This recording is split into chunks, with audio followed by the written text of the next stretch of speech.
Welcome to the Tech Egg. Don't get scrambled. Enjoy the video. You start by ensuring you are signed into Facebook. This gives access to profile details you can use. Once logged in, open the person's profile and check about and contact info. This is where they sometimes list email addresses. Make sure to note variations of their name, usernames, or saved phone numbers, because Gmail addresses are often derivable from these. If you have mutual friends, confirm spelling with one of them to avoid guessing the wrong address. Next, actively search multiple profile areas for email clues. Look in about contact info for any listed addresses and scan posts or about entries where they might have shared contact details. You can infer a Gmail by testing common username patterns. First, last, first last, or initial plus last, because many people use predictable formats.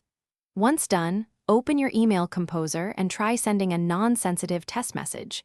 If it bounces, refine the pattern or try a different variation. To finish, verify the guest Gmail by sending a polite, short message explaining why you're contacting them. This confirms validity without revealing sensitive content.